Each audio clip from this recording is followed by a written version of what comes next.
Hello, everyone. Welcome to Random Encounter 298 or 298. That is two away from 300. That number is getting up there. But that's not the only reason I'm excited today. I'm excited today because it's that time of year again. It is Not-E3 season. So, as I suspect everyone listening to this episode knows, E3 used to be the big gaming show for the year. Everyone would come to E3, and then COVID happened, and E3 sort of fell apart. But out of the ashes rose I don't know if I want to call Not-E3 a phoenix, a pigeon of a show that is numerous birds. Like there's a pigeon, there's a sparrow, a bunch of different kind of shows kind of rose up and took the place of E3, and that's Not-E3 season. So this entire weekend has been so much gaming news, just nonstop trailers and demos, and so much has happened. And I really think that we should probably talk about a lot of it. So joining me today are Kyle. Hello. Kyle, who, incidentally, this is not discounting the efforts of the rest of our news staff who have been working super hard. But if you're reading a story about Not-E3, there's a good chance that he wrote it. A lot of content on the site right now by you, sir, which we appreciate greatly. Very much. Noah, you were here as well. World premiere. Your world premiere. Okay, first off, to be completely honest, what I should have done is I should have started this whole episode with a countdown. And then I should have introduced Kyle and then had a second countdown. Each of us would count down to the next. Yep. Xbox Game Studios presents. And finally joining us today is our on-the-ground reporter, Zach. Zach, you are actually in California right now. I am. Yeah, on the ground at Summer Game Fest right now. How is the weather? How is it feeling? How's the vibe? It's actually decidedly English weather. It's been very overcast, which is not LA at all. But the vibe is chill, which is not at all what E3 was. I can say that for sure. It's been delightful. That's really, really nice to hear. Yeah. Okay, I think we should really just jump right into this. First, before we talk about individual games. Incidentally, for anyone listening, we are not covering all of the games from Not-E3. In fact, we're not even covering all of the games that's within our coverage from Not-E3, because there's a lot of them. So I've cut this down to, I think, a reasonable list. I don't want to keep you listening. I don't want to keep you here for 3.5 hours. So we're going to try to get through this as fast as possible while still paying attention to these games. If there's a game that really caught your attention that we're not missing, that we're not talking about, I apologize. I assure you that it is on our radar. We're just not going to talk about it right now. So before we dive in, I just want to ask people, what did you think of this year's Not-E3? Oh, incidentally, it's not really done yet. There's a Ubisoft presentation tomorrow. There theoretically will be a Nintendo Direct at some point, but I don't think it's going to be part of Not-E3. So yeah, for right now, we're recording it on Sunday night. So far, what do you think of this year's Not-E3? I've generally been impressed by the volume of RPG coverage.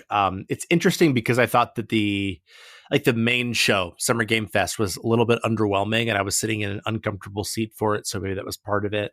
Mm-hmm. But I feel like the Xbox showcase gave us a lot, which I was not expecting, which I thought was great.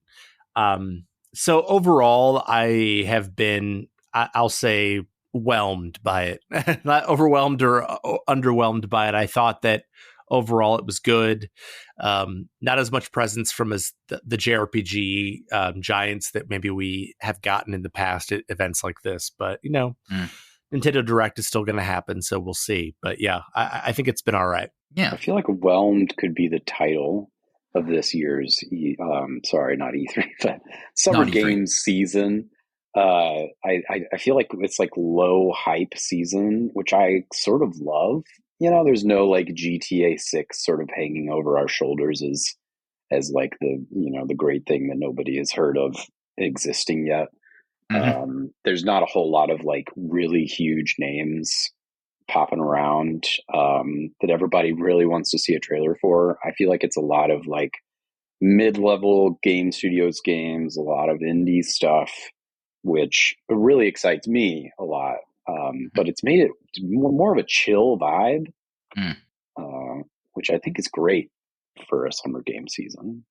Yeah, I mean, one of the kind of weird, cool things that I get to bring to the table is that all of this is brand new to me. I've never really watched a gaming showcase before. I've certainly never covered one or attempted to to write news about it. So I just like to sit and kind of listen to what other people are seeing and feeling, because everything is brand new to me, and so I get to have this kind of fresh perspective. I am overwhelmed by how many things are happening and how many.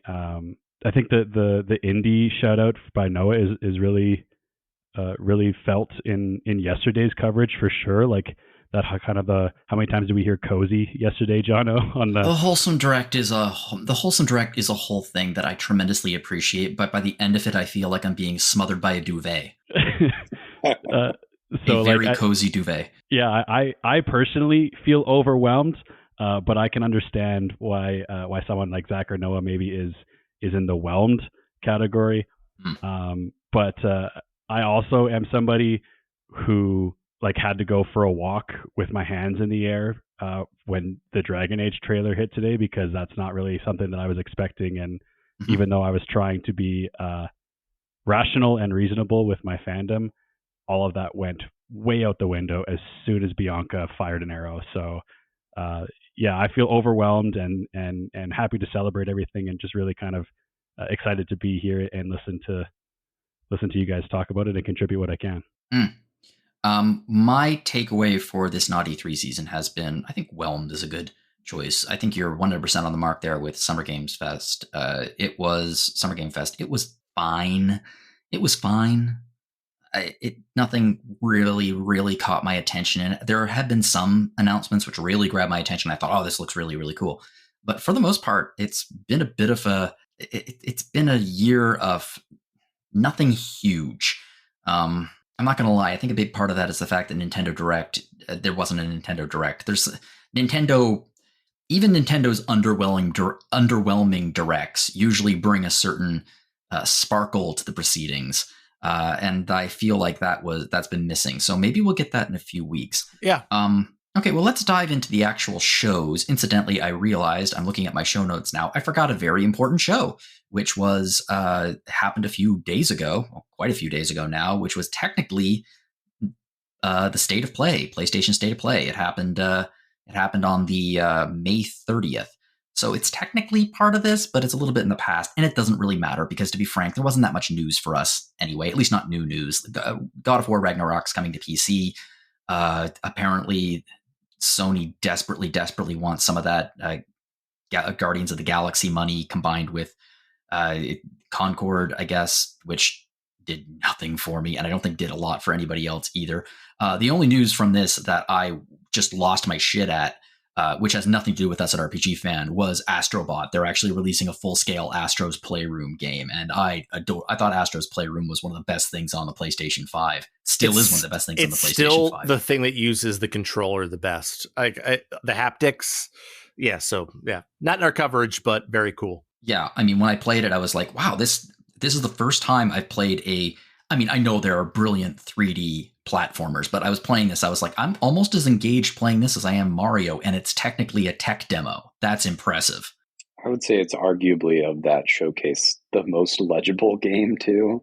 Yeah. Not a lot of gameplay, a lot of like wubby trailers, that, I don't know, sort of are built to build hype. Yeah, it was fine, and they always shove in their VR games. Path of Exile 2 is coming to PlayStation 5. Path of Exile 2, of course, being a free-to-play Diablo-like, which I haven't played it for many, many years. I played it when it first came out. I thought it was wonderful, actually. The only thing I'll say about Path of Exile 2, because there are two of us on the ground here, me and Mario Garcia, one of our social media editors. Mm-hmm. And he played Path of Exile 2 today, and he was very impressed by it. He said it was super fun. When I told him it was free to play, he was like, what? Which to me is like a positive sign. So, take that for what it's worth. Yeah. The fact it's free to play is nuts. And it's not just free to play. It's like sometimes you're free to play and you're like, oh, they're totally going to rip us off, or you're not going to get the full experience, or you need to pay to get the full. No, it's the full game. I think it's cosmetics only that you pay for. Like, it's incredible, the amount of content you get for it. So yeah, it's coming out for PlayStation 5 as well. So that's a state of play. Let's blast past that and let's talk about the Guerrilla Collective. So Guerrilla Collective is almost always my favorite show of the Not-E3 season. It's just cool. There's some really, really good indie games that are usually announced. It's laid back. It's a tight show, too. It doesn't feel like they're wasting any time with really stupid skits or jokes or anything. It just like it's a very professional presentation, and I always really appreciate that. And this year, I thought there were some real great games to come out of it. Oh yeah, it's a blast. Great showcase. Yeah. So these games are obvious. These are not going to be in like the order they were announced. We're just going to a selection of them. So this isn't a new game that was announced. This was announced a couple months ago, but SteamWorld Heist 2 has a trailer that shows some of the early missions, some gameplay. If you played SteamWorld Heist, you kind of know what this is going to look like. You kind of know how it's going to play. The folks here, they do Thunderful Games. I have not played Heist 1. I have played Dig 1 and 2, and I played SteamWorld Quest. I love Dig, less of a fan of Quest, but I'm pretty pumped about this. This is actually going to push me into playing SteamWorld Heist finally. This is one of the first ones that I kind of jumped on for news writing this week, and I really appreciated, like, it looks like it's turn-based? Yes, it is. It's a turn-based strategy game. It looks like a platformer. Tactical. Yeah, it looks, I mean, again, like a lot of the stuff I get to see with just a complete fresh face. And so I don't have any experience with SteamWorld games, but this looks awesome. Yeah, I think it is. It's an interesting looking game. It follows their usual their graphic style. Like you can really tell them. And I think it just looks wonderful. I'm pretty excited about this. Okay, moving on. We are talking about, this is in our coverage, sort of, because it's sort of point and click, but I really want to cover it just because I think it looks cool as hell. So Clock Tower.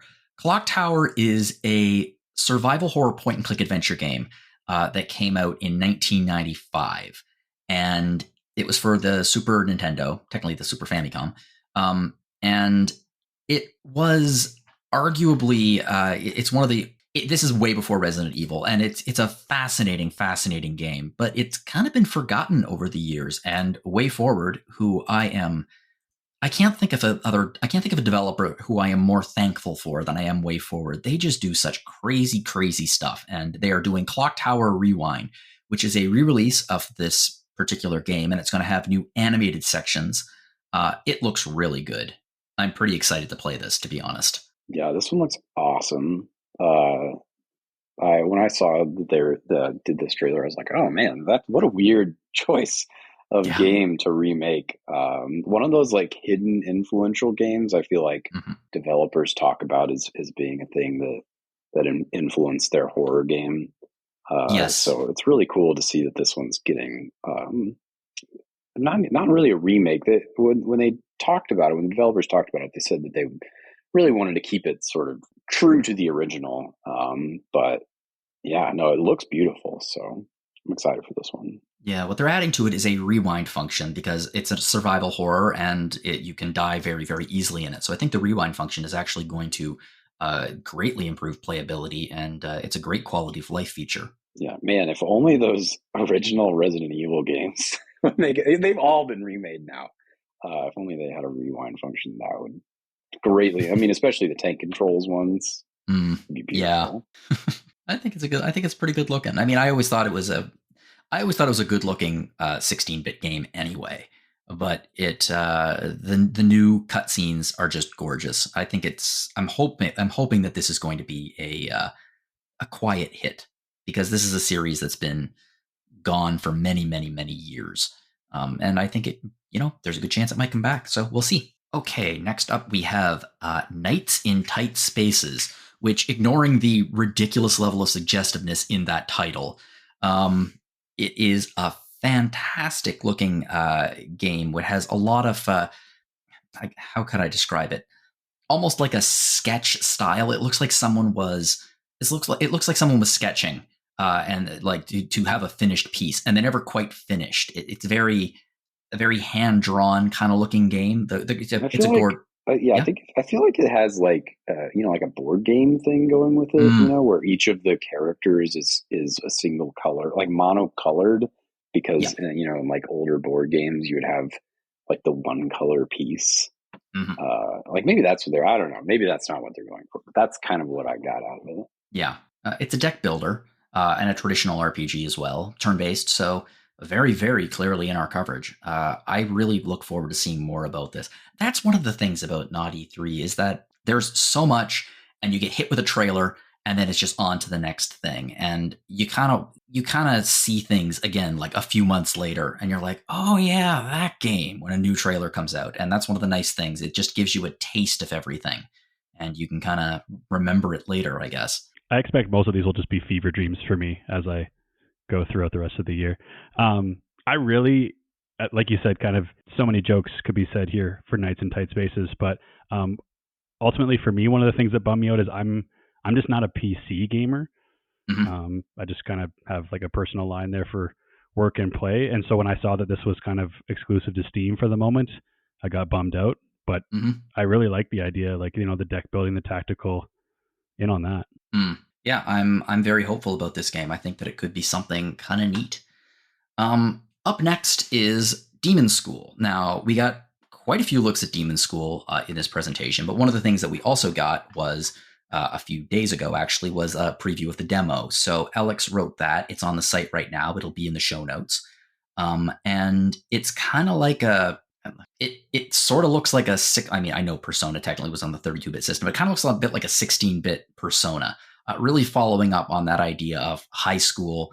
The social aspects are all there. So it's very Shin Megami Tensei-esque, which is really, really neat. And it's impressions thus far across the board have been pretty positive. And it looks like it has some like tactical gameplay as well. Yeah. I mean, I've been excited for Demon School for a long time. And Alex's preview just kind of like made my hype a little bit higher. And we'll talk more about another Persona like, even though it's basically just Persona later. But like, I think that it's time for us to start seeing more imitators of Persona because there are so many imitators of so many things. And I think this looks like it's a good starting point. Yeah. Also imitators of Into the Breach, which I feel like I'm getting a bit, just watching the trailer, I was getting a bit of a feeling of that specific strategy game. Yes, Into the Breach being the mech strategy game, which apparently is fantastic. I haven't played it yet. Yeah. Like a puzzle strategy game. Yeah. Another thing I like about Demon School is, though it's very clearly inspired by Persona Shin Megami Tensei, it doesn't look like it. Like, it has its own art style. It's it looks like it has its own identity. It looks like an inspiration. Like it's been inspired by it, which is great. My brain got a little mushy, which I'll stop saying. But I didn't keep track of the games that we saw on the most different showcases. I feel like Demon School would be up there. And I just wanted to shout out Alex's preview because it is very detailed and really worth looking into if this is something that a listener thinks they'd be interested in. Oh, if it was not E3 season, and this was not an episode about Not-E3, he would be on here right now talking about Demon School, very likely. Yeah, he did an awesome job. Shouts to Alex. Yeah, it's a great preview, so I highly recommend you check that out. And it's obviously, so thorough. It's wonderful. It is, and I highly suggest you check that out on the site. And some of the previews and stuff, the trailers, just to see if this is something that would be maybe in your wheelhouse if you like it. Well, something that we have that is very clearly, if we're talking about a Persona or Shin Megami Tensei, like, this is very clearly what would you say, a 16-bit square like? Chrono-like. And I want to play it like. Yeah. The most JRPG we saw. JRPG? Yeah. Oh, it is so JRPG. It's a game called Beloved Rapture, and it looks like a 16-bit Squaresoft RPG. And I mean, I know a lot of games look like they pull inspiration from that, but they really look like they nailed the vibe, nailed the feel, nailed the look of the characters. It's a pretty good looking game. And, reading, because this was a Kickstarter that I saw ages ago and then I forgot about, and then seeing it again here, reading some of the stuff they say on the Kickstarter about their desire to tell more progressive stories in this space and to tell more queer stories in this space. I was like, okay, you're talking my language right now. I think that, it has a possibility of being, a Tokyo RPG Factory flop. It also has a possibility of being a Chained Echoes, which was, a phenomenal RPG. So we'll see. But I, no matter how many times I see an RPG that is trying to ape this style, I'm excited for it every time. And I think that a lot of our listeners will be as well. Oh, yeah. I love that it has sort of the unhinged vibe of the original Square translations from the Super Nintendo as well. Like a lot of like old time voice and just random accents the characters sort of take in the trailers for the game. I find games like this can be, if they hit, they hit hard. But if you want them to hit, well, I mean, if the developer wants them to hit, they can't just do a 1-to-1 16-bit RPG, because if you want to do that, just use RPG Maker. Like, it really does need to deliver a new perspective to the party. And if their aim is to deliver a game very much in the vein of those 16-bit RPGs, but delivering us a more mature adult storyline that also includes queer themes and themes that actually reflect today's world, yeah, that's a good take. That's something that could be hugely successful. Yeah, I just wanted to say thank you to Zach for bringing up the queer angle, because I immediately kind of contacted our social team when I started writing this one and saying, like, hey, I know we've been doing a lot of Pride Month stuff, and we've got a news piece here that's coming right away that could hopefully capitalize on that, because those are anytime we're telling stories of those that have not had a chance to be told yet, especially when we're using a medium like this, is a little bit poetic for me, I guess. Maybe it's just a personal thing, but you take an older art style and you use a story that simply wouldn't have been made during the time that art style was a thing. It's just kind of a poetic little match for me. I would say too, like, this aesthetic in particular, being a little bit more nostalgic and a little more simple. I feel like games like Celeste have shown us that this style of game can be a really good way to tell stories of trauma and belonging sense, just like existential crises. So I think that this could be a powerful medium for this game particularly. It has a way of making it feel real, but sort of keeping it at arm's length, right? Like, yes, exactly. Yeah. I think that for a certain generation and certain groups of people, a lot of solace was found in video games, and specifically 16-bit RPGs. And queer communities, queer video game fans who obviously, likely were not out in the mid-1990s, wherever they were, because it was the mid-1990s and that would have been terrifying. A lot of solace was found in these games, and a lot of these people, now that they've grown up and they are working in the games industry, and they want to create work that reflects those experiences they had in their youth, but also reflects who they are as people.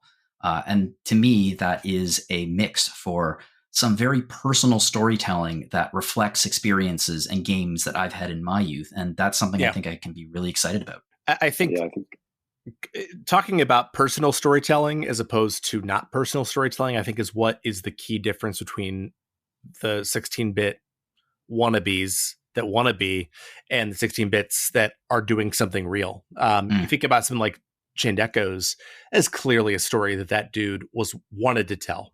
And it was a story that was obviously personal to him. I know nothing about the creator of Chained Echoes except for that he's German, but I know that story was personal. And if this can hit that same thing, then I think this could be something special. Could be something. Well, moving. Oh, sorry. Does anyone else have anything to add? Okay. Moving on now to another very retro-looking RPG that pulls inspirations from, I would argue, the probably the PlayStation 1 era rather than the Super Nintendo era. Is a game called the Dreamcast. Yeah. Sky Ocean Wings. So, hey, do you want an RPG with airships? Well, guess what? We've got you covered. So yeah, we've got turn-based battle. We've got, you build your crew. There's airship customization. It is a really, really cool looking game. And again, it's an homage to JRPG classics. Like, I don't know. I can jump in here. Skies of Arcadia. Yeah, that's probably what I was thinking. That's exactly what I was thinking. It looks really good. It does. Sorry, one of the many games right now that has a demo available too. there are a lot of demos available right now. A lot. I heard that phrase so much the last 2 days. Yeah, I love that. It's like the evolution of like this is in-game footage we put a demo out there. We don't even have to put on the trailer like whether this is recorded on a PS4 controller and blah blah blah blah. It's interesting because that's not something that I would know either is a thing or isn't. Like, to me, this is just how it's done because this is the only one that I have experience with. So that's kind of cool that this is just kind of evolved into something. And finally, last but not least, we're talking about Griffith Academy. So this is has a really, really cool art style. It's a turn-based graphic adventure game. And it, how can I describe this? I guess it's falling back on the classic trope of, young group of friends, fighting monsters and discovering who they are and that sort of thing. But it looks like a really good execution of it. Yeah, another one that has a demo available. Heard some mixed things about the demo for both this one and the Sky Hero one. But just another like kind of really cool art style.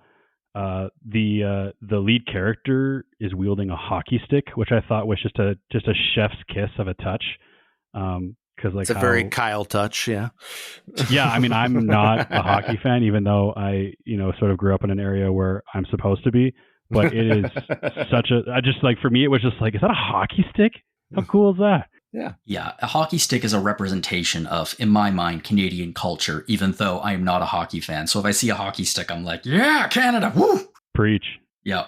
But yeah, neat looking. And it's important to remember too, that a demo is it's a very small slice of the overall game. And these things are going to be worked on continuously over the next while.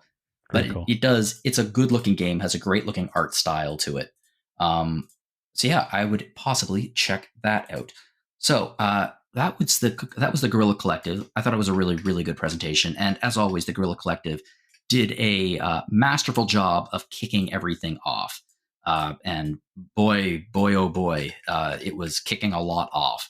So sandwiched between Guerrilla and Summer Game Fest, which is coming up, was the Accessibility Summer Showcase. So the organizer is named Laura Kate Dale, and it said that this is a reaction directly to the industry's unwillingness to be open and transparent about gaming accessibility. So accessibility has obviously been a very hot topic in the world of video games over the last couple of years. We did a Retro Encounter episode on accessibility as well. And so this showcase is directly looking at that. So there were a bunch of games here, but two of the ones that Noah specifically wanted to really talk about was one of them was Waco the Mask Gatherer. So why don't you tell us a little bit about this game? Yeah, I think it's probably inspired by Majora's Mask a little bit. Amongst some other like more modern action RPGs, the Souls of the world. And it's, where you collect these masks to sort of help this hero character fight the darkness, And the game, as it was described in the accessibility showcase, uses audio cues and a colorblind friendly palette. So just generally in the industry lately, I feel like there's been a lot of like pushback on some of the colorblind options. Just in like they're the non-existent as games. A colorblind person, I can say that for most games. Yeah, and even when they're there, I feel like it still get like they're not really executed well enough. They're mediocre at best usually. That's what I'll say. Right.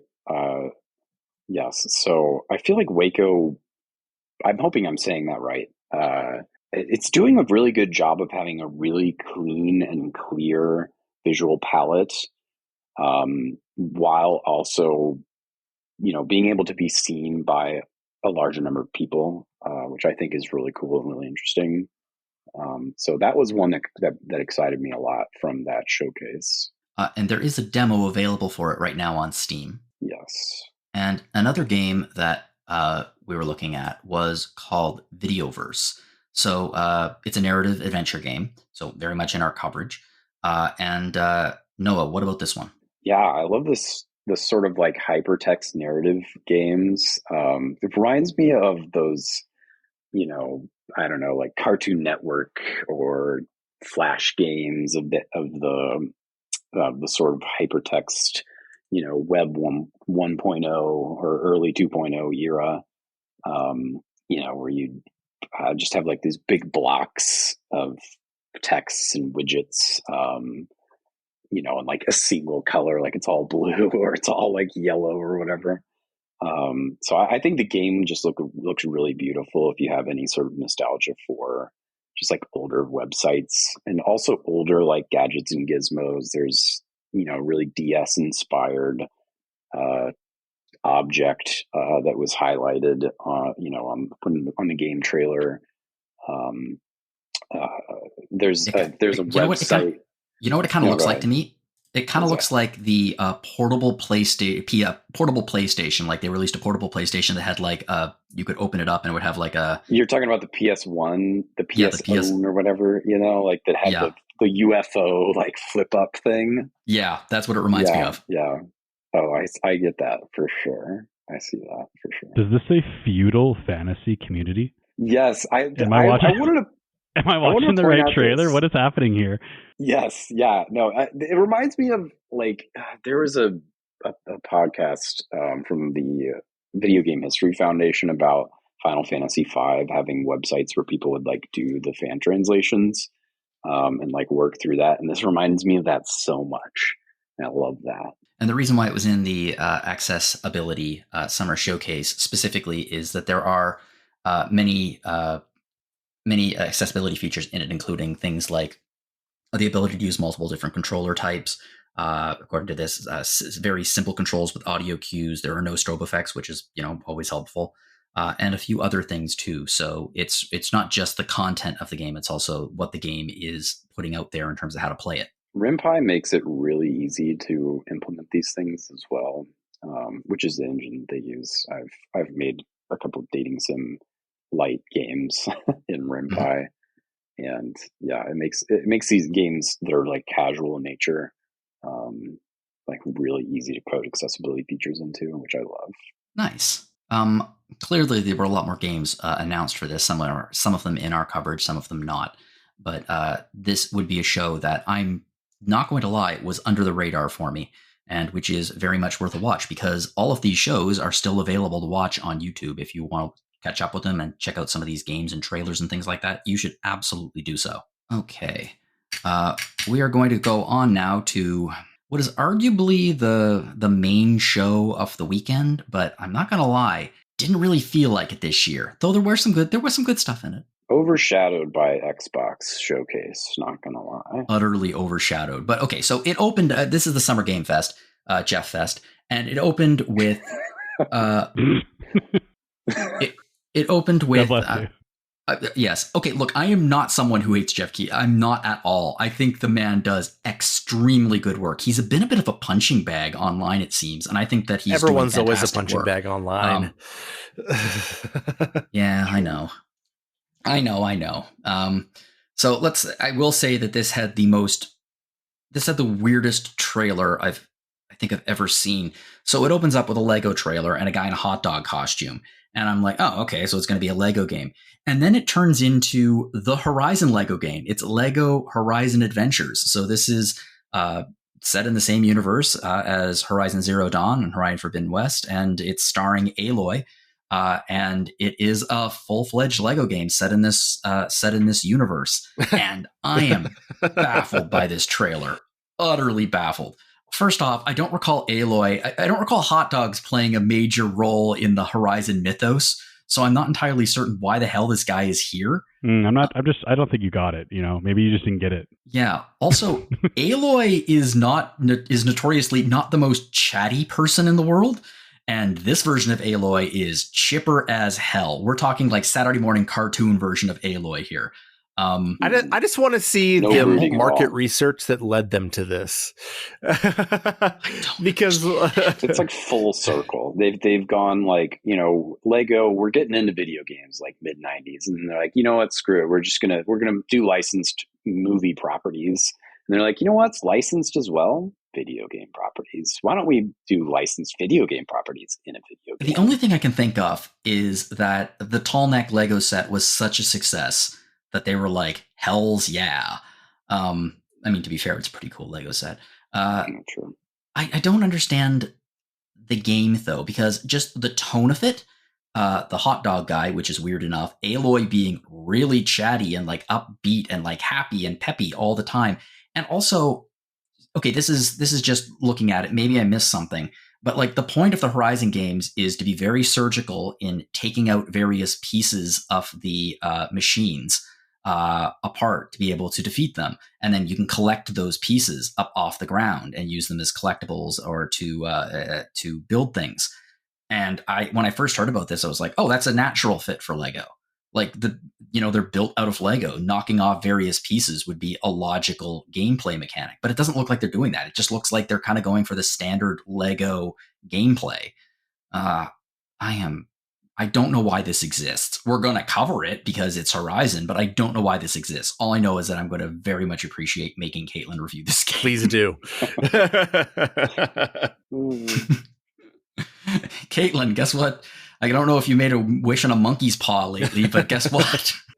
Happy birthday. You wanted a new Horizon game. Here it is, yes. And you get to write about it. It's just, the only thing I can think of is that Horizon, they're desperately trying to expand the appeal of the Horizon series. And maybe if they lock in some younger players, that maybe they can transition them into Zero Dawn. It's a weird choice, but you know what? It looks really good.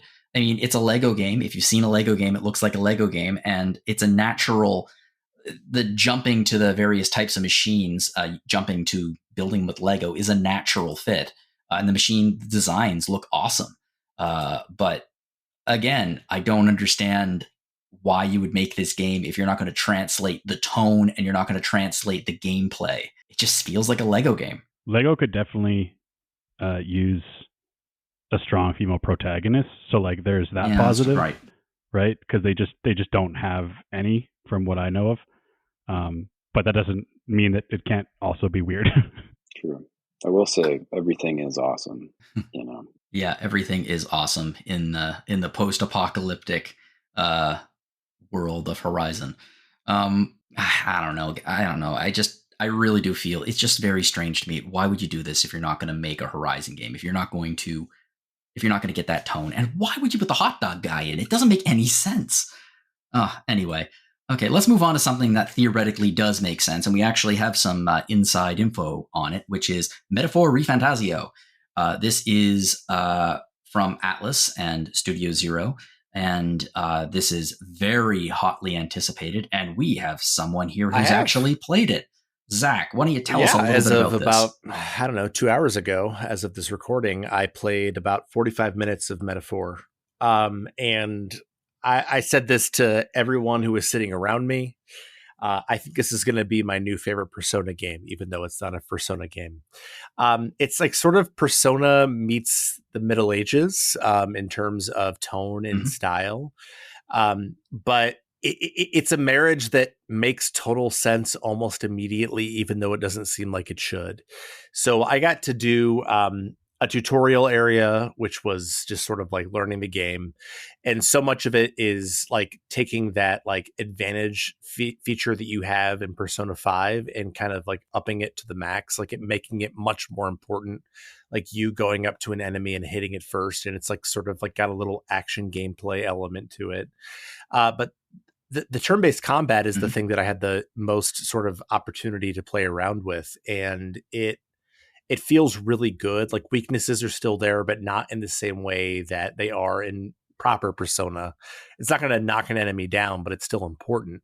But you also have fusion abilities where you can take abilities that multiple characters have and place them together in the combat and also do like massive damage there. But it's such a weird marriage in so many ways that I loved it almost immediately. Like it's so tonally weird that I am so here for it. And it was just like so fun to kind of play around with and get a feel for the way that dungeon crawling is going to work and how that advantage system is important, but also different from the way it was in Persona 5. I also got the opportunity to fight a boss I wasn't fast enough to kill the boss in the time frame they gave me, but just the tactical element of it feels a little bit different from a Persona game, but also very flashy and very sort of thoughtful in the way that you can play around with the different, sort of weaknesses and strengths. That it feels unique, but also very, very interesting to me. I didn't have any chance to play around with. I think there was a trailer recently that I haven't had a chance to watch that talked about like a job system, if I'm not mistaken. I didn't get any hands on with that. But the turn-based itself, and also just like the flashiness mixed with the medieval, was like, I don't know, it was hitting all the right notes for me. That's awesome. One thing I did want to ask about is the Persona series specifically is known for its immense sense of style and, frankly speaking, a UI that looks like it should be an absolute confusing mess, but it works perfectly. The sense of style that's here, how does it look? Because it's very different from the Persona series. It's its own thing, but it still has an incredible sense of it. No, it's still extremely stylish. Every time you pull off like a magic move or you get into a battle, you still get like a little flash of like the face of the protagonist. And I I feel bad because I just played it, so I haven't had a time to put my thoughts together on it. But it's extremely stylish, extremely, you press triangle to do this thing or whatever. It feels so much like Persona, but it also feels like an evolution of Persona in terms of its combat, and that's the thing that I love about Persona. There's also a little bit of raising your social stats in there as well. I got an opportunity to go sharpen my weapon with someone, and I was able to raise my strength because of it, which is very Persona as well. So there's definitely going to be some social element to it as well. But yeah, I mean, honestly, it feels like an evolution of Persona 5 set in a medieval castle. And for me, like, that is what I am here for. That's a hell of an elevator pitch. Is it turn-based? There's action on the...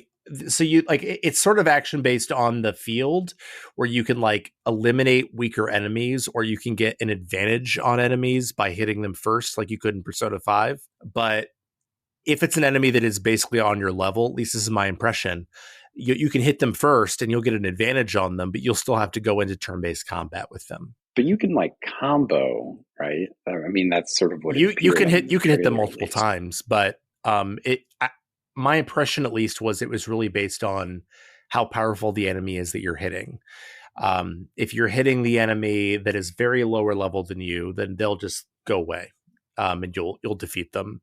But if they are on a relatively even level with you, you can hit them like 2 or 3 times out on the field with like sort of the action comedy elements. But it feels very Persona 5 advantage, and then you will go into a turn-based combat with them.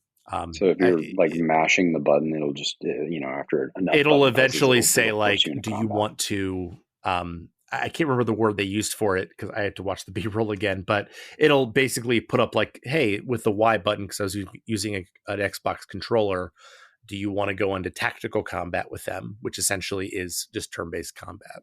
So it's really not action. Action, at least from my experience so far, the action is there to eliminate that which is weaker than you, or to give an advantage to you if you're doing something that is like sort of on an even or stronger level than you, but then it will push you into turn-based combat, which I think is a really clever way of making turn-based combat more exciting for people.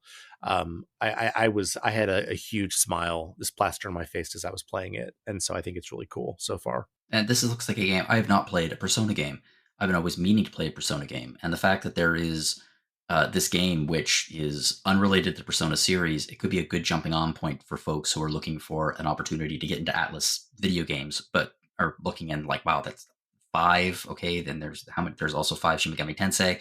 It could be the beginning of a new series for them. Yeah, I mean, I think that it feels more like a traditional RPG in some ways because of the setting, but also just because of combat doesn't quite function in the same way as it does in SMT. Like, I'm not knocking someone down to get an additional hit in. That doesn't seem to be what they're doing here in turn-based combat. So it's a little more traditional, but I mean, like, I think a good jumping on point is still Persona 5, regardless. Well, I think that it certainly is a pretty looking game, and the hearing that it actually plays well too is, I wouldn't say a relief, because I would have been very surprised if it didn't, given its pedigree, but good to have that confirmation. Let's move on now to what I would argue is an untested developer or publisher, I guess. So Blumhouse Productions is a film production company that is best known for their horror movies. They have produced many of the most interesting horror films over the last 20 years, including Paranormal Activity, Get Out, Five Nights at Freddy's, most recently, the adaptation of that, Megan. And they have recently last year, decided to get into video games. So they created Blumhouse Games. And this year at Summer Game Fest, we got the reveal of their first 5 games. All of them are theoretically horror games, but all of them are very interesting takes and different takes on the horror genre. Not all of them is in our coverage. 2 definitely are. 1 might be. So the one that we saw the most of was a game called Fear the Spotlight. Again, it's a classic survival horror game. It looks very much inspired by the PlayStation era. PlayStation does horror, like the PSX does horror really, really, really well, because the system restrictions on both the color palette, the lighting, the limited amount of polygons, it really did create a very uncanny valley-esque sort of games in that era, and a lot of horror games are aping that nowadays, and Fear the Spotlight does as well. This may or may not be in our coverage. Something that is definitely in our coverage, however, is Grave Seasons.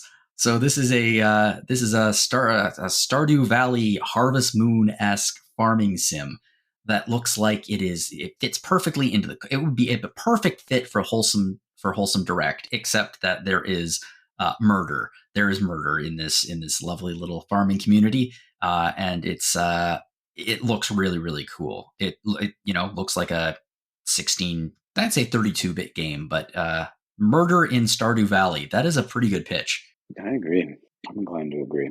I think it also just, like, I don't know, has an isometric sort of look that works really well for it. I feel like all of the games in the Blumhouse showcase were great. I think between it and Outer Sloth as the 2 like compilation sections did a really good job of just like showing off what these like smaller genre specific pieces, just like plays on something that already exists, can be.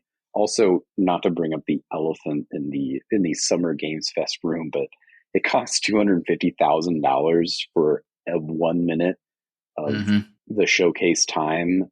So having a big, indie centered, publisher show off bits and pieces to pay their way to like getting a spotlight here is a great way for these things to happen. It's sort of like the work that the Among Us team is doing. Just being like, I love that they're using their voice to show off sort of these smaller developers too, and smaller games. So I think it's cool that we get to see it, even if I found the show underwhelming as well. Yeah, I was going to say, like, Jeff Keighley's rhetoric at the beginning of the show is, he said specifically many paths to sustainability and success. But the sort of irony of that is that you got to have a bit of money to get in there. So I feel like this is the way in, right, for these smaller things. Well, hopefully. The other game that I wanted to put a spotlight on, although we don't have anything about it, is Project C. So Brandon Cronenberg, so obviously, and Sam Barlow of Her Story, Immortality, Telling Lies. So these brilliant video narrative adventures where you kind of have to go through footage and you need to assemble the mystery. I can see that being prime material for a good old-fashioned horror game, and they're working on it. It's from a developer called Half Mermaid. So yeah, Blumhouse Games, they are doing some real good stuff, it looks, with some indie developers, and that is just wonderful to see. There was kind of a moment in each showcase that, whether it was token or not, I had a hard time kind of figuring it out myself by the end of the weekend, but it did seem like most of the showcases we watched went out of their way to try to prop up someone somewhere or say they were doing something about it. Mm-hmm. Which, again, like even if some of that is token, it's not nothing, which I think is important. True. Another game that came out was they announced was I guess it wasn't announced. It was announced a while ago, but Kingdom Come Deliverance 2. In one of, I'm not going to lie, I thought this was just a tremendously off-putting, weird-ass trailer with a lot of swearing in it. Like, a lot of swearing. And not in an organic way either, in a way that, like, really stood out, in a way that's like, we're swearing. And I thought it was like, that's a weird choice.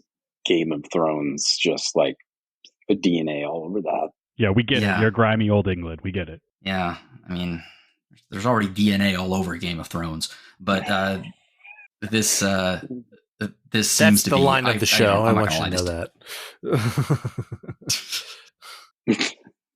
This did nothing for me. I'm not gonna lie, it did nothing for me. I haven't played the original, and I looked at it and I was just like, okay, this trailer is doing its best to push away people like me. Mm-hmm. And I thought that was disappointing. Let's move on to something that's a little bit more, in my opinion, interesting, which is Wonderstop. So this was from the latest from developer Davey Weirden, and this gentleman created one of my all-time favorite games, The Stanley Parable, also The Beginner's Guide, which is just an amazing narrative experience in the framework of a video game. It tells a story, but it's not a game, really. And he's always kind of stuck to first-person, kind of almost walking simulator-esque games.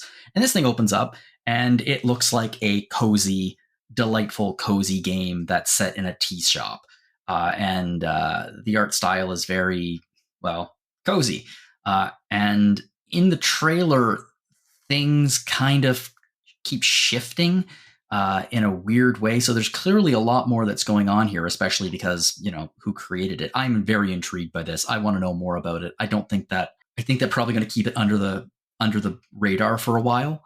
I think that the trailer is intriguing. I think I desperately need to see more of it, and I don't know if I'm going to be able to see more of it because I feel like the secret of this game is really going to be hidden.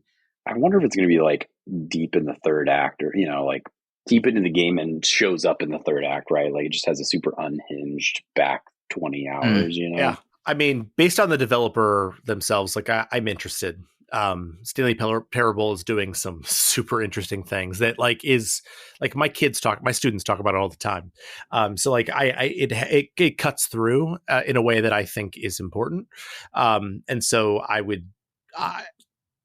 going to probably check it out at least, or check out the reviews. So I'm curious, and I agree with you, Jono. Part of the problem with games like this, though, is that, I mean, I have faith in the writing. I absolutely have faith in the writing. But if this game is going to be, let's say, the first 15 to 20 hours is going to be this cozy tea shop simulator kind of thing, that needs to be a good game in and of itself. Like, it needs to be good. It needs to be engaging and interesting in and of itself in order for us to get to the point where we care about the twist. And that's going to be an interesting thread to pull to see if this thing can pull it off. I agree. I think, Stanley Parable is just like really rich paratextual goo. And if he can like pull off the key elements of the walking simulator and its like subversive ability in another game genre that is like concrete, I think that there's just like a lot of really interesting genre stuff he can do here. I think so too. I mean, I'm not going to lie though. I'm getting a little bit, I know I was just raving about the Blumhouse Stardew. Like, this entire year thus far has been a lot of cozy games and cozy game mechanics and cozy game aesthetics with a twist and like a horror bent, and eventually that just gets a little bit tired for me. There were a lot of horror games in this year's Not-E3, like a lot of horror games. This was like the horror Not-E3. So a lot of meme games too, like Beans or the egg game. Yes, yeah. I actually wanted to jump in because I've been holding that question in my back pocket for a moment. I, as somebody who walked into this, right, fresh-faced, I kind of rationalized early on. I was like, oh, everybody announces their horror games at the summer events. because then you can build up anticipation for Halloween. But what I'm hearing you just say is that this might be actually more than usual. Yeah. It really is. Horror games have always been popular, but it just seems there's a lot of them this year. Yeah, I mean, it's very much not my thing, but I know that it's a big thing. So it was just one of those, situations where every time I saw another one, I was like, oh, okay, this is when everybody puts them out there. Resident Evil was how many years ago? When did Resident Evil, the first Resident Evil, first come out? It was 1996. Yeah, it was, So it was almost 30 years ago. And I guess it's possible that we've started to hit the nostalgia point for Resident Evil and PlayStation era horror games, and that's why we're getting so many of them. I think Lilith's Bloodborne demake has also like rippled across the game dev world.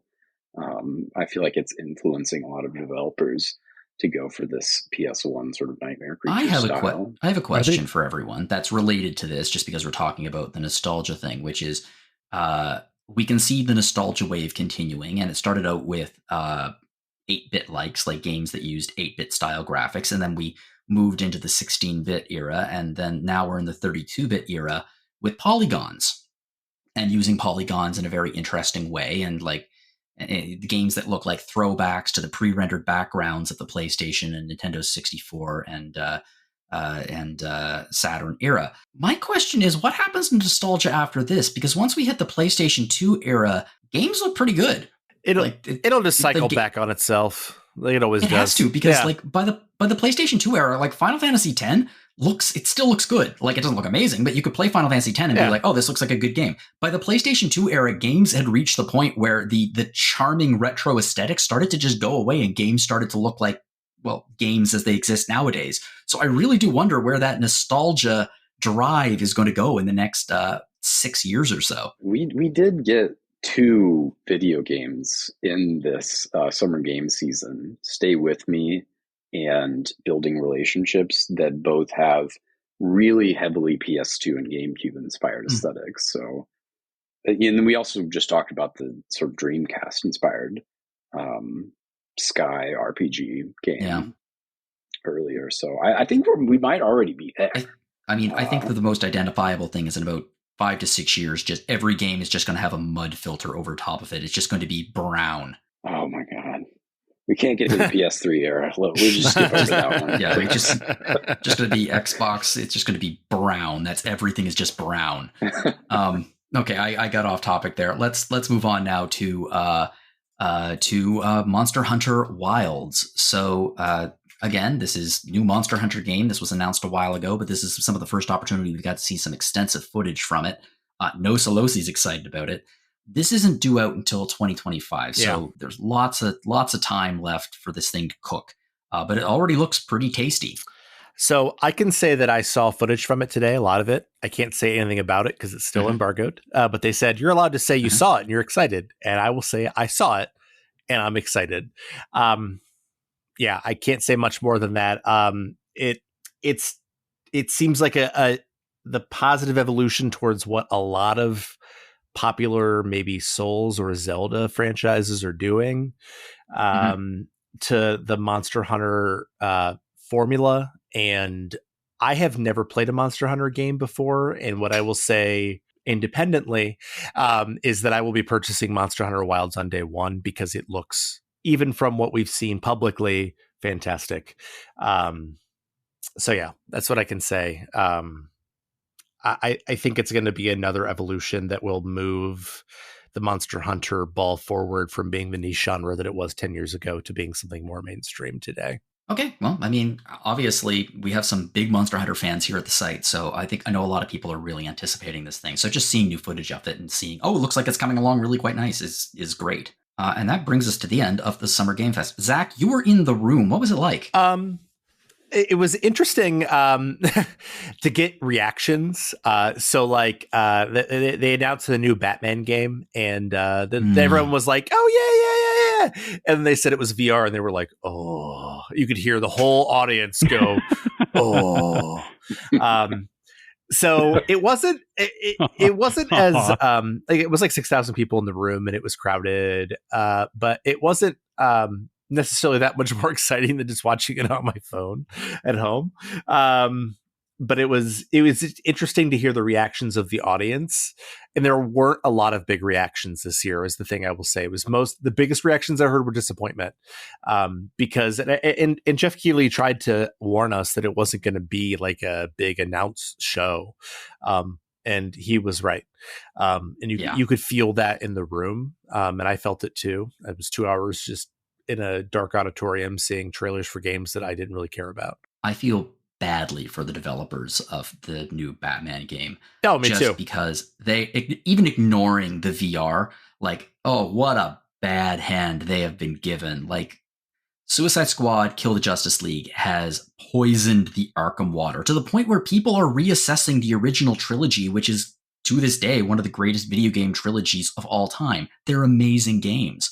But, like, the damage Warner Brothers has done to this franchise is unbelievable. Just unbelievable. And the fact that they're doing a VR sequel to what looks to be Arkham Origins, which I really like I really like Arkham Origins, but it is by far the least popular of the series. It's just a weird decision. And yeah. No, that tracks. Anything for VR. For VR, that tracks. It's just a weird decision. For WB, that tracks. Really was a strange. Like, there's no way they could have won. There's no way they could have won that at all. Anyway, well, it's good to hear that, like, in the room, the feeling was a little bit disappointed, because, to be frank, I thought it was kind of a meh show myself. I was a little bit bored by it, to be completely honest. There were some good announcements. I mean, I'm excited for Phantom Blade Zero, but yeah, that's about it. Yeah. Okay, let's move on now to Day of the Devs. Day of the Devs, it follows up immediately from... I really like Day of the Devs because I'm a massive fan of the Broken Age documentary on YouTube. It's one of my favorite things to watch, and a lot of the people in that documentary show up in Day of the Devs constantly, and I'm just like, it's like revisiting old friends, which is really nice. Also, they do a really good job of spotlighting some really, really good indie games. First one up is Pedal Runner. So Pedal Runner, it looks like a Game Boy Color game, very much kind of vaguely Pokemon inspired. It's you get on a bike and you are driving around to drop off artificial pets to various people in the form of flowers, and it looks so good. Like, it just looks good. Sorry, I was gonna say it may or may not be based on Noah's recent adventures himself. Yeah, sorry, context? What do you mean?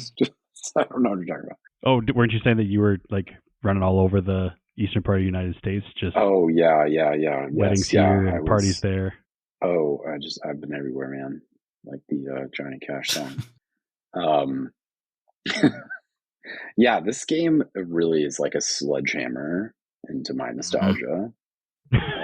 With the Game Boy Color like palette thing it's got going on is so... One really cool thing is a YouTuber who I really like, Brandon James Gear. Their YouTube channel, they do a lot of pixel art and upgrading pixel art, drawing pixel art. They have this really interesting thing where they have remade the same piece of pixel art every single year for like 9 years now, and it just kind of shows that their progression. And it turns out that they are the one who has done all of the pixel art for this game. So that was a nice realization. Awesome. John, if you had to pick only one, Pedal Runner or that same game that we kept seeing with the actual Game Boy over and over again? Damn, that... Okay, I don't want to sound negative because I'm sure that it's a cool game and it's a really, really amazing concept. But the game where you're walking around in a 3D space with a Game Boy that represents a 2D space in front of you made me motion sick every single time I saw the trailer. So not that one. I think it's super interesting. I think it's a super interesting looking game, but like I couldn't watch it. I watched the first trailer, and by the end of it, I was like, why do I feel dizzy? And then every single time it came on, I would watch like 30 seconds of it, and my stomach would be like, nope.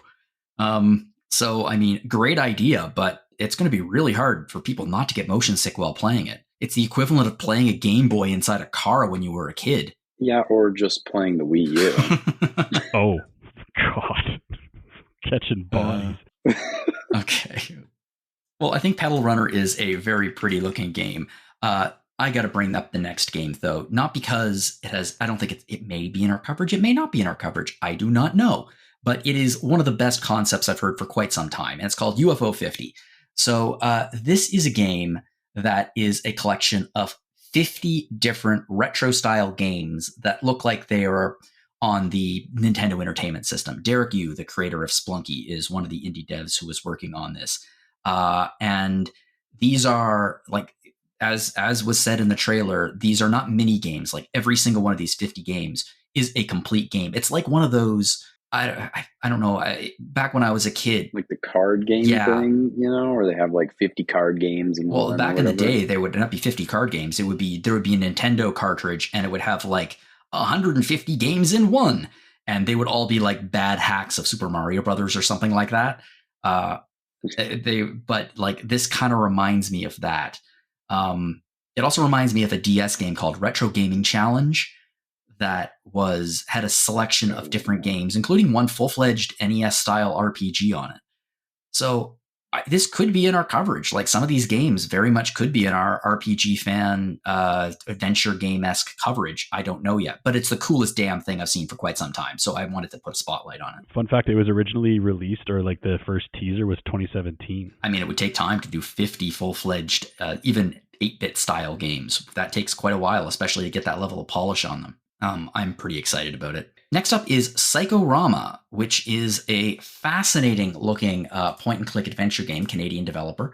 And it's a very psychological game focusing on the protagonist is not on the gender binary, and it looks really cool. It's a very unique, off-putting games graphic style that I really, really like.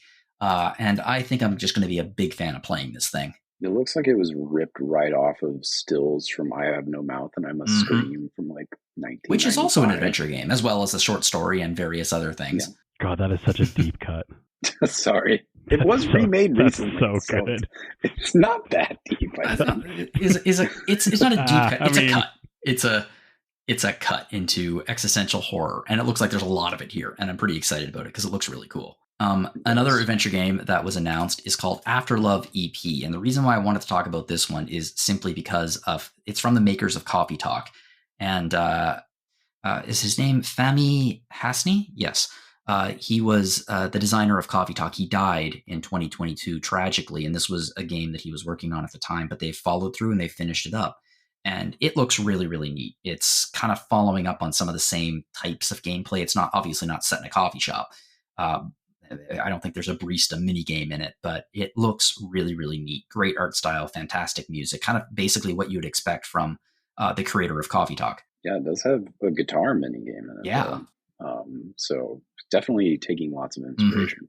Pretty excited about it. And the last thing I'm really excited about in this is a point-and-click adventure game called Phoenix Springs. Now, they have said that they have been very inspired by basically LucasArts point-and-click adventure games of that era. And I believe it, but also it does not look like a point-and-click adventure game from the 1990s. This thing has a ridiculously unique, interesting art style, and kind of in places like an almost David Lynch-esque Community, massive cast of characters, many mysteries. I think this game looks gorgeous, and I really cannot wait to play it. This was probably my best of show from at least just this... just Day of the Dead specifically. It's got such a unique art style. It's so beautiful and just captivating. And you're right, it does remind me of like the runes from Twin Peaks. And yeah, I think it's also really doing an interesting thing with text here, and just like treating the way it treats text as prompts. Yes. That, games don't really tackle this too much these days, especially role-playing games. I mean, if you want to go back to like Bethesda's original Elder Scrolls game, where you could build up about 100 prompts for every character. It's ridiculous. You just don't see that much anymore with the like sorts of prompts, and the fact that you can like throw like those pieces of text into things. I think that's a really interesting idea. Yeah, it doesn't use a traditional inventory system. It actually uses text in kind of the place of an inventory system. I think that there's like some really cool shit you can do with that. I think so too. And I'm excited when somebody does something new with the point and click genre. And it looks like they're going to do something new with the point and click genre, which is just great.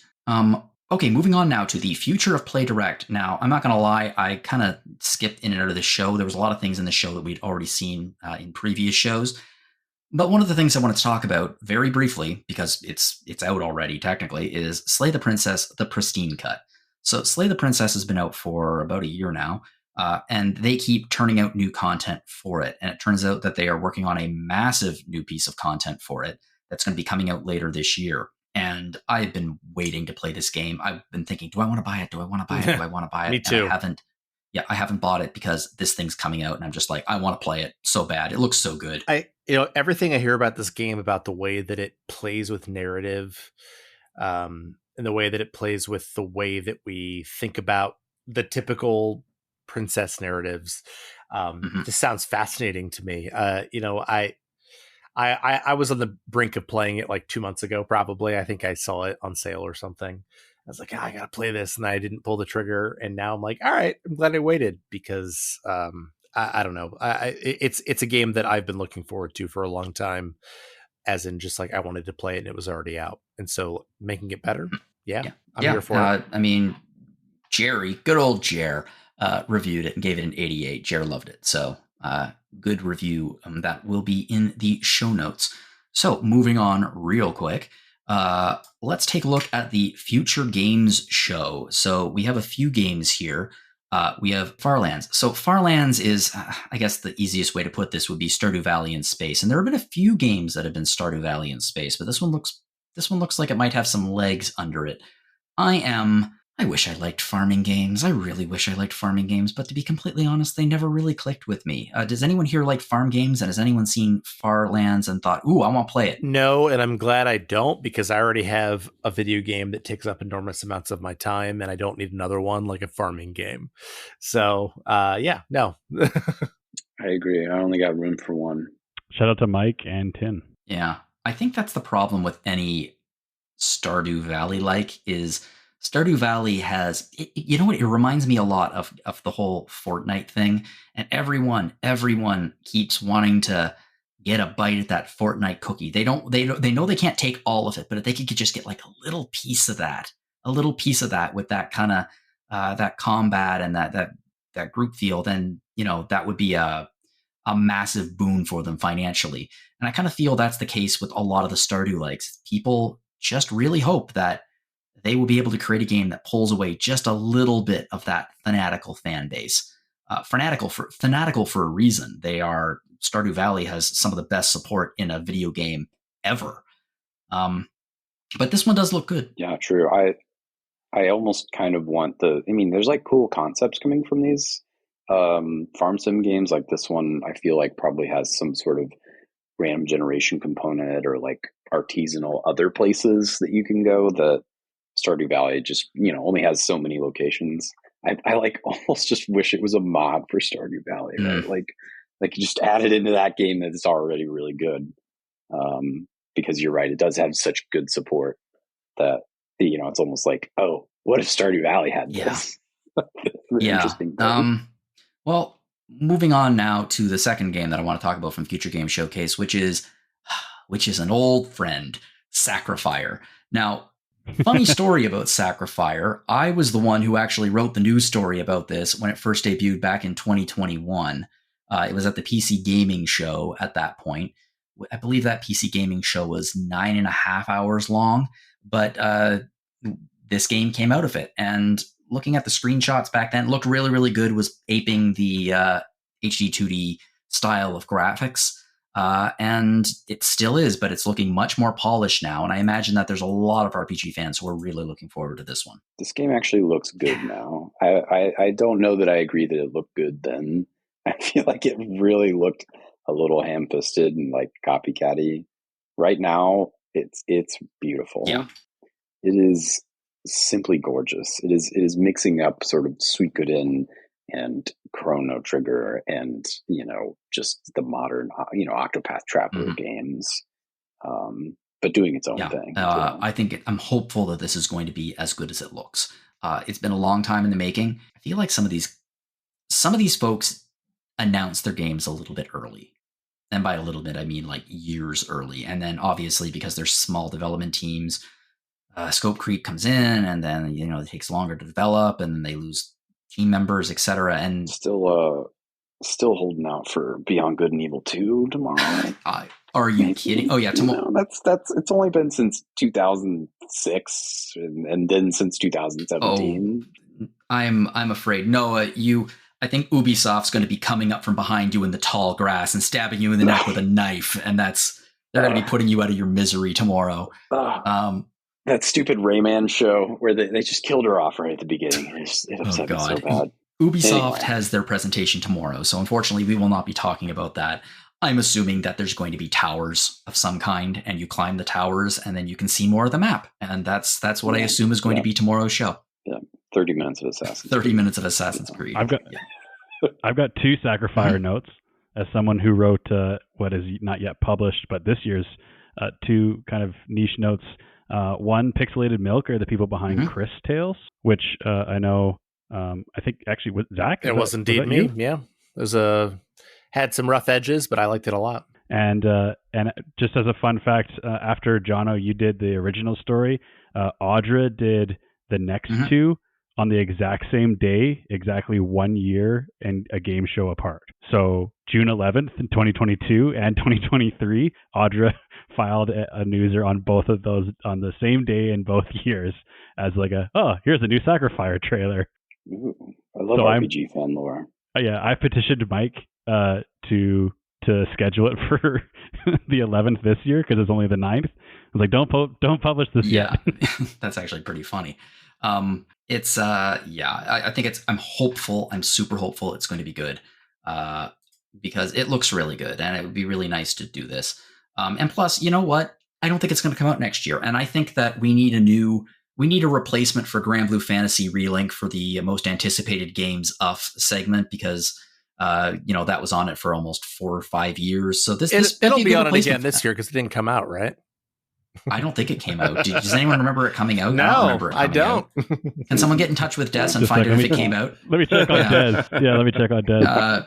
Actually, I would like to nominate Dustborn for that thing. Right? I am. The joke is that we're going to make him write the most anticipated blurb for Grand Blue Fantasy Relink for next year's game too. We'll see if that happens. We'll see if Mike lets me do that. I did want to mention briefly before we move on, Judero, which is a Scottish folklore game that's handcrafted in claymation. Oh yeah. That I don't know. That just looks so cool. I mean, claymation isn't everybody's bag, but I love claymation. I think I'm going to play that for sure. I understand. I actually really like claymation. I think it's a legitimate. I mean, there are a lot of games in the Future Game Show which I just didn't include because we don't really have time for it. Screenbound, that's what that game that makes me sick is called. Yeah. There are a lot of games here that I'd really like to talk about. We just don't have the time to talk about them. What was it again? Judero. It also has a demo on Steam that you can play. Cool. I'm just scrolling down now through this thing to see if I can find it here. A game that we probably should have talked about was, okay, I'm going to admit something very embarrassing on this thing. I have a tremendous amount of trouble saying the word dwarf. And there were a lot of games that had the word dwarf in the title this year. I can't say, for some reason, up until I was like in my 20s, I would just say Dorf, D-O-R-F. You strike me as a Red Dwarf fan, though. That's surprising. I can't say I can say it like dwarf, but I need to actually think about the word dwarf. Otherwise, I would say the game is called First Dwarf, which makes me sound like Pinky. Anyway, dwarf. Let's move on now. Let's move on into what I would say is probably the best showcase that we've had so far, maybe, which is the Xbox Game Showcase. That was earlier today. It's Sunday. Damn, there were some bangers in here that we've been waiting for a while, and they just look real good. So, hey, Kyle, why don't you take the first one? Yeah, I would love to. I hinted at it earlier, but we got about 20 minutes in to the Xbox Game Showcase Dragon Age: The Veilguard, newly renamed this week. As I described it, kind of kicked the door down and sort of kind of led off the news article with like, praise the maker, it's here and it's real. You know, it was Dreadwolf up until like literally 4 days ago, I think. It's it just has such a kind of a, like, as a huge Dragon Age fan, it's got a chef's kiss 2-minute trailer. Varric is narrating, and they're in a barroom brawl. Scout Harding, who is a kind of a fan favorite from Dragon Age Inquisition, she's clearly back and is his partner in crime in the trailer. But the trailer really just kind of outlines the 7 companions, what their jobs are going to be, kind of who they are, what just like a sliver of kind of their personality. And it was just an absolute, like you said, kind of banger. I was kind of freaking out and giddy the whole time. And then at the very end of the trailer, you see the words Fall 2024, and everyone goes, what? I kind of just couldn't. Well, I kind of couldn't believe what I was seeing. Like, now that I hear that everyone was sort of such sad panda over the Arkham game, I kind of wish that Zach was in the room for this one too, because I'm curious to hear, what someone's reaction would be. So someone who I'm interacting with a lot here was in that showcase and said that the crowd went wild. So there you go. I can only imagine, because like, as someone who, is kind of building a bit of it's my own Twitter imprint from the site specifically, like my Twitter or X feed was just an absolute like fire. It was just flames. Everybody was freaking out. Yeah. There's so much fall. And so I actually have now kind of gone completely the other way to suggest that I will only be hyped until such time as I am inevitably the game is delayed until 2025 and all my hopes and dreams are crushed. Yeah, that's what I was about to say. My reaction, if I was in that room, it would have been an involuntary horseshit. Yeah, that's on brand. Yeah, it's funny because literally a month ago, I wrote a piece about how the last bit of news was at that point. I think it was in I don't know. It was a few weeks ago, but it was it'll be out before the end of the financial year next year. And like a line I put in there was something like, "Forgive this tired old Grey Warden if he's a little bit skeptical, but we've seen this teaser trailer before, and now I have." The crow has never tasted so good, 6 weeks later or whatever, because, I'm happy to have been skeptical and being proven wrong.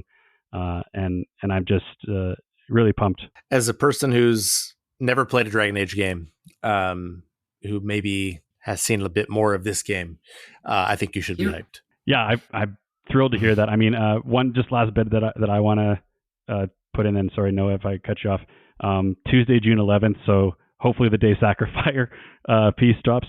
No, I'm just kidding. 8 o'clock in the morning Pacific time, the Dragon Age YouTube channel is showing us the first bit of gameplay, which, as I know Jono mentioned, I think off air, but him and I were slowly getting pretty cynical about how we hadn't seen gameplay really at all in any of our trailers, which is hype videos. But I was willing to believe the hype, and Zach is not helping that at this current moment, which I'm also all for. Here's the thing about Dragon Age, this particular Dragon Age specifically, and this is going to sound cynical, and I'm coming at this from a purely, like, I played all of the Mass Effect series 2 years ago for Retro Encounter, and then I played Andromeda, and I really liked it. I have not played any of the Dragon Age series yet, but this needs to be good.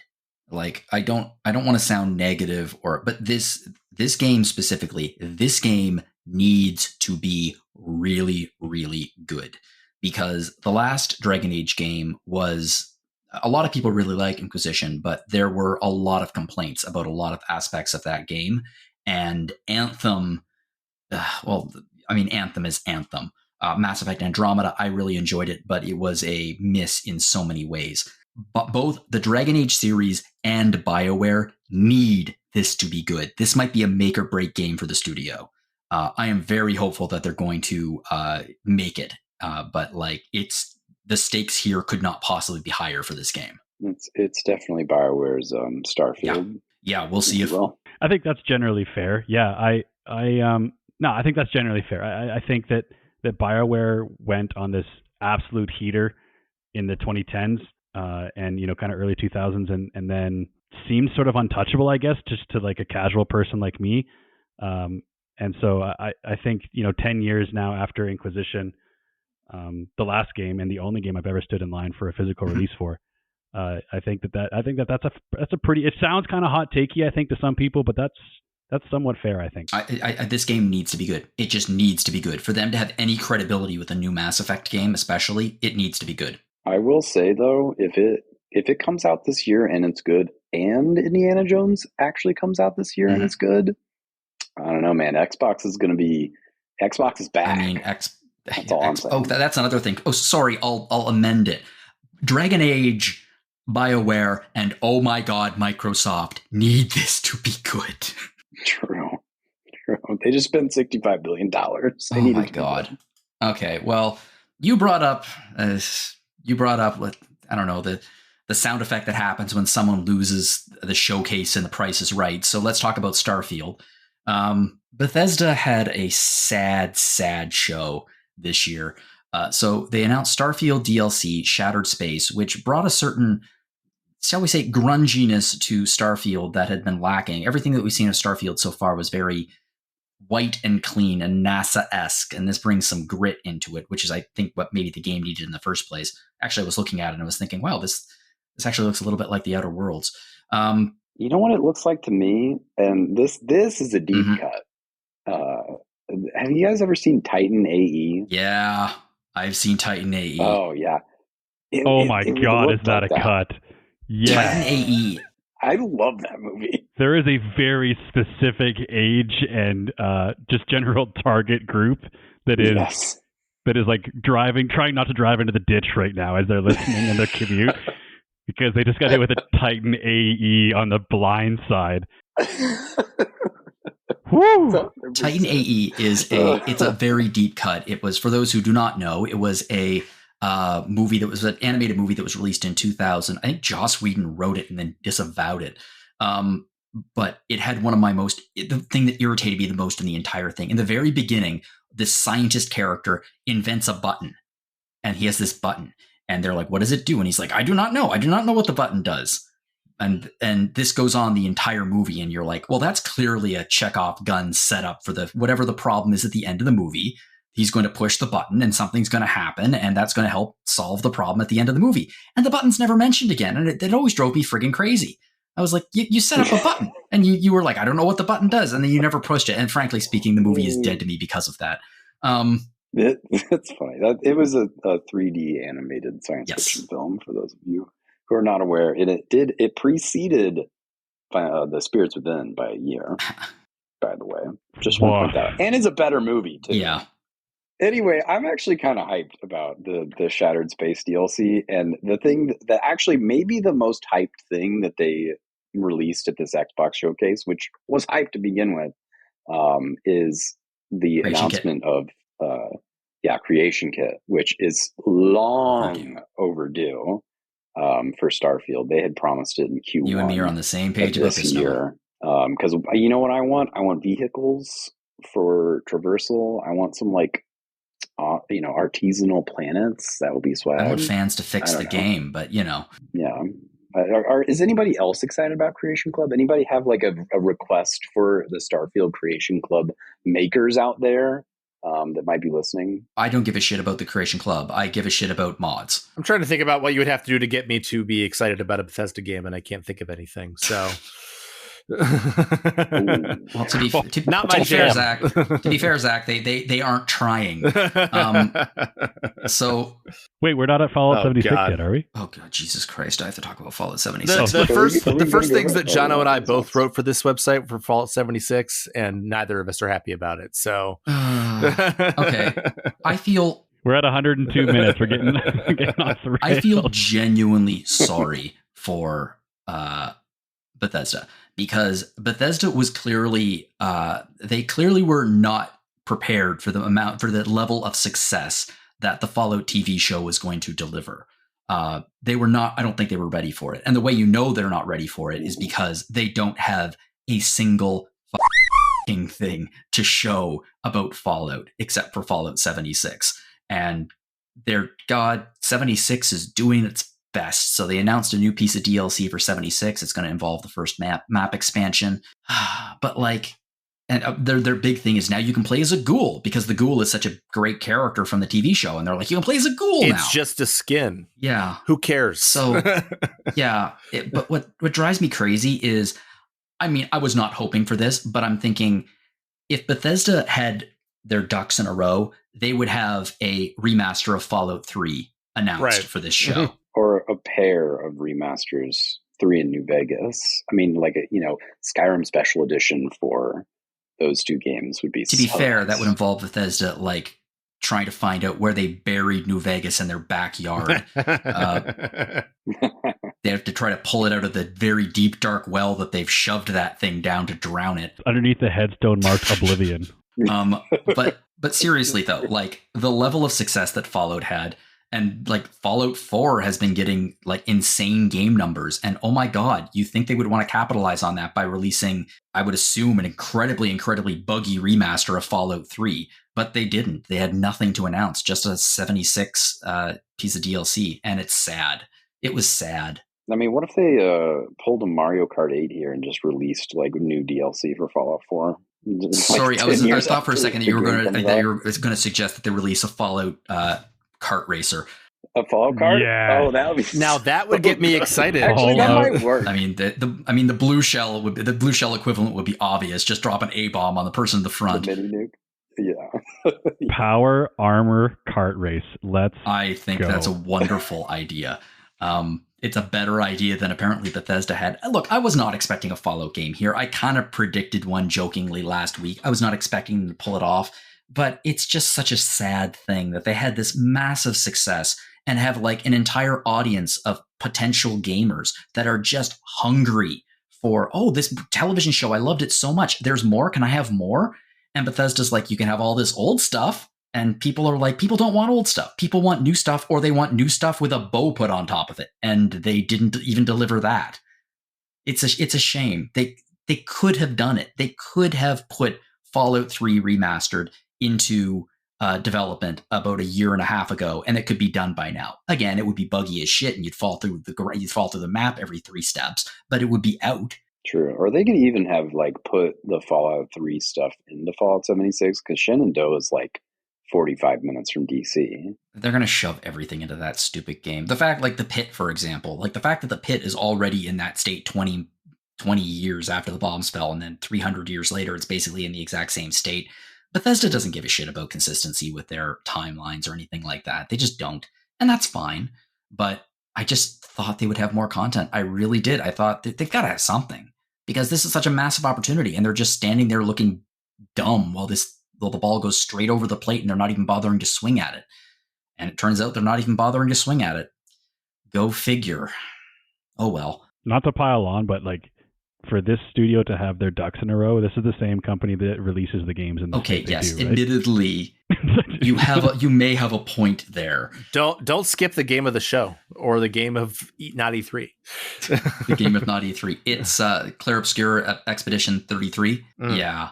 It looks pretty cool. Oh, yeah. I really think it looks cool. So the basic concept is, I guess, that there's like Paris looks like it's cut in half, and there's like a 33 up on the wall. Or there's a 34, and then somebody this little girl is like changing the number, and whenever the number changes, everyone who's that age is going to die. Real cool setup for a game. It's somebody that the person's called the Paintress. Is that right? Yeah. So they repaint the world each year, and each time they put a number. No, each month? I've seen both things. Anyways, but every time they repaint a number, every person, like you said, that age, just like is a puff of smoke. Like they get like Thanos. Yeah. Like, they get Thanos. That's finger snapped. And apparently it keeps ticking down. So like whether it's a month or a year, I guess I've seen both things published now. I wrote a year in our piece, but it's not up yet. I wrote a month. Holy smokes! How many minutes are we at? Yeah, we gotta hurry. But these, go ahead. Yeah. Sorry, I was going to say, do we know if it's turn based? Because it has like the ticker on the side of the screen. I believe there has been, like, if you look around, it is. Kyle would probably know better than me, but I think they've basically called it a JRPG. They're calling it a reactive turn-based mechanic, and it's still unclear what that means to me, because all turn-based things are reactive to me. At least but also Final Fantasy X is, right, because it can reorder the turn. I think there's time. I think time button press is my guess, like sort of like a dragon or Mario RPG. Okay. Okay, yeah, that could make more sense. I'm just sorry. I'm just pulling. Yeah, I mean, I think it even with the trailer that I wasn't able to tell exactly what the game is. First of all, Ben Starr is voicing the main character. Big win. That was the first thing that stuck out to me. I was like, oh, I didn't recognize that voice. I've played a lot of Final Fantasy 16. And the music was fantastic. Just the premise is interesting. It looks like they're engaging in turn-based stuff. I know not enough about it to draw a judgment on it, but it like to get me that excited for a new IP with that short of a trailer, I think is an impressive feat. And it's a game that I am very much interested in seeing sort of how it develops as it goes towards its release in 2025. Year by year, the number ticks down. So presumably every time the painting happens, you're losing a part of your population that never gets to that next number. Because originally I was thinking, well, okay, but if she gets to 1, like everybody that's older than that, well, no, dummy, like she's already gotten them all. But yeah, and it's definitely it says they're advertising a unique reactive turn-based system. Yeah, which is really cool. And it obviously this is kind of set in the real world, or a version of the real world. If it was set in like a JRPG reality, people would be like, 33 years old, that's ancient, and no one would care. Yeah, they also looks like we get a dodge and a parry. They're supposed to be immersive, real-time combat, weak point targeting. So there's a lot of buzzwords they're throwing out here. I'm kind of on Zach, even as somebody who, read the press release and was able to kind of cobble together a newser for us that's scheduled, it looks like, for tomorrow. It was unclear how all these buzzwords are actually interacting in a real game, but it sounds lit. It sounds like it will come together. I hope it comes together because it's a really cool idea and it was a really cool trailer. Okay, let's move on now to something that may or may not be in our coverage, and that is South of Midnight. So this is an action-adventure game, Souls-like kind of thing. The thing that catches your attention here is that the frame rate. The frame rate is very much like Spider-Verse, for lack of a better word. It looks really, really cool. It looks like it's set in the swamps somewhere in the south. You're riding a giant catfish with a southern accent. There's a big gator. It looks like it was a really cool trailer, and we got to see a little bit of gameplay from it too, which in my mind is the ideal kind of situation. You get to see a little bit of story, you get to see a little bit of gameplay, you get to see what the game offers. That's fantastic. Agreed. Yeah. Highly effective trailer, very legible. Yep. I'm getting a lot of Beasts of the Southern Wilds vibes from this, like sort of magic. No, that isn't not necessarily a deep cut, but an excellent cut. I agree. Yes, thank you. I've got the cut. I'm many cuts today. Somebody is bleeding. I don't know who it is, but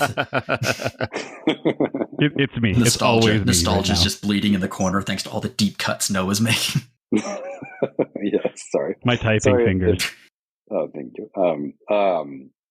Yeah, I don't know. Compulsion Games makes really stylistic games. They did Contrast from that's probably a decade old now. They did We Happy Few, which it was mixed reviews, but like it did. I really liked We Happy Few. Sometimes I liked it when I was playing the story, and then I'd be playing the game, and I'd be like,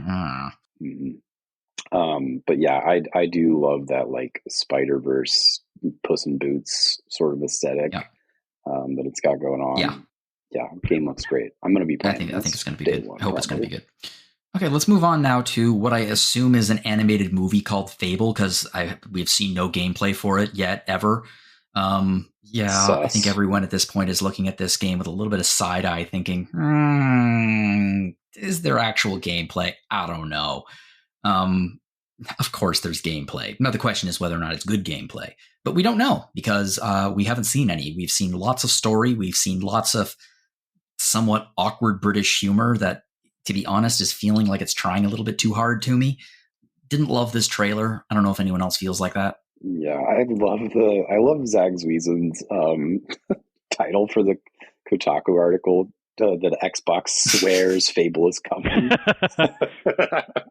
I agree so hard with that statement. I don't know, man. Until I actually see what this game looks like, it doesn't exist. I'm sorry. Xbox. I mean, it's a gorgeous trailer, but Yeah. Well, let's talk about a game that actually exists. which is we're getting a new Life is Strange game, Life is Strange Double Exposure, which in my mind is best described as the Chrono Cross to Life is Strange's Chrono Trigger. So Life is Strange had a time travel mechanic in it, and now we're going into a parallel universe mechanic. Where it's the return of Max, the main character from the original Life is Strange. She's quite a bit older now, and yeah, it's we're going to be able to switch between two different timelines. However that happens, I don't know, but Life is Strange is a game that has been getting some interesting coverage of late. There was I think IGN did a massive story a couple of months ago about the developer of Life is Strange and the internal struggles they've been having with a lot of toxicity and really, really, it sounds like kind of a horrible, horrible workplace. It was actually a pretty damn good article that I really enjoyed. So I'm hoping that this game maintains the super progressive nature, characters, and situations from the Life is Strange series and doesn't try to make it more mainstream and commercial and like tone down the, for lack of a better word, cut out the queer shit. I do want to point out that was Rebecca Valentine from IGN wrote that article about the like Nazi symbols and other toxic things going on. Square Enix told multiple developers it didn't want Life is Strange to be thought of as the gay game. I mean, first off, you. Yikes. Like, it's Life is Strange is I wouldn't call it the gay game, but like it's an integral part of its identity. Trying to cut that out just makes it into a kind of generic narrative Telltale game style adventure game. Anyway, I am very hopeful that whatever was in the works back then has hopefully been fixed, or at the very least mitigated, and that this game will be an expression of the series and not what they want the series to become, which just sounds like bland. Yeah. Well, I, for one, am excited for Life is Strange on Ice. Yeah, it's set in the winter time too. I've always wanted to play Life is Strange, and in fact, I installed Life is Strange earlier today after watching this trailer. I was like, I'm finally going to play this thing. And alternate realities are one of my favorite.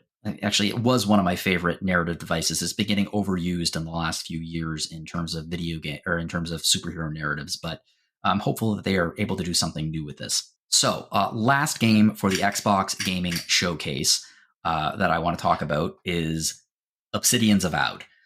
So, Avowed, we've been hearing more and more about it every year. We've been getting steady drips of gameplay, of story, of the look of the game. I think it looks really, really good. I love Obsidian. Almost everything Obsidian has made, I adore. So the fact that they are making a first-person fantasy role-playing game had me excited the second I heard it, and it's apparently due out in 2024.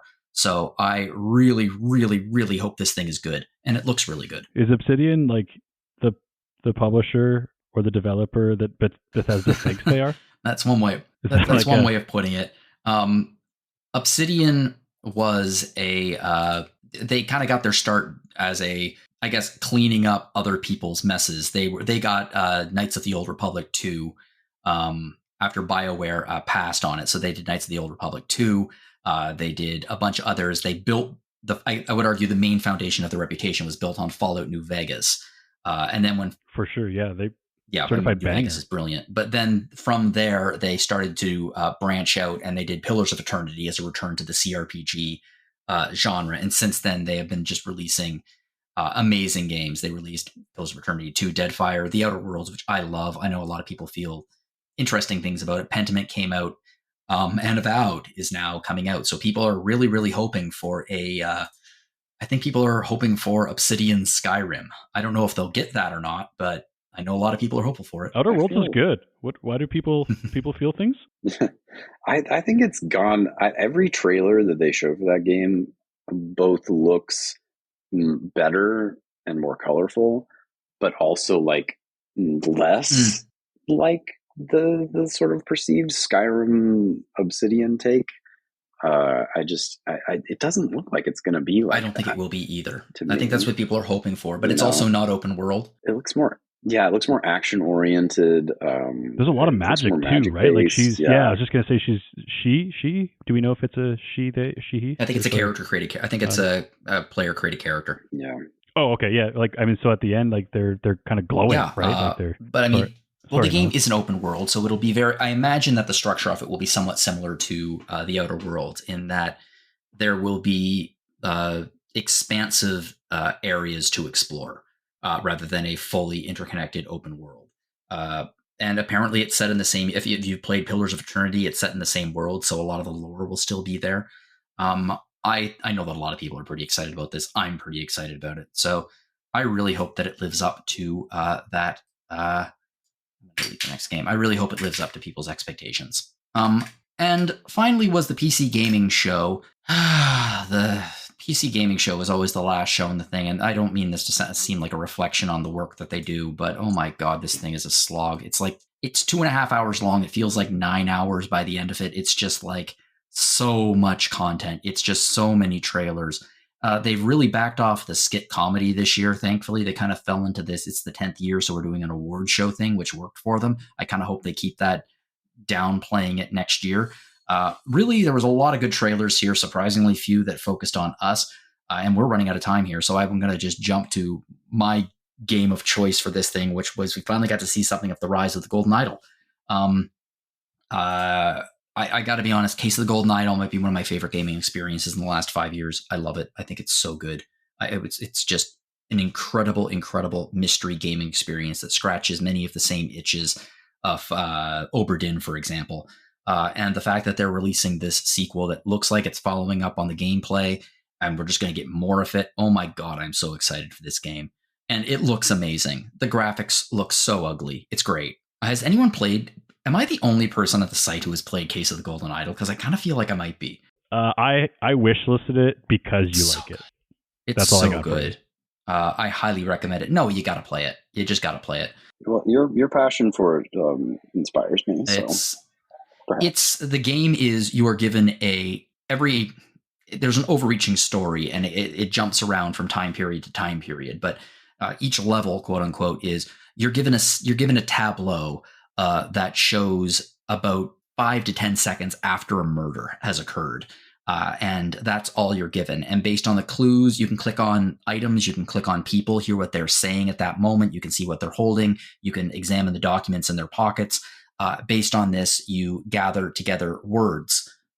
So, for example, if you find a letter that says, "Dear Charles," you can click on Charles, and Charles will go into your text inventory.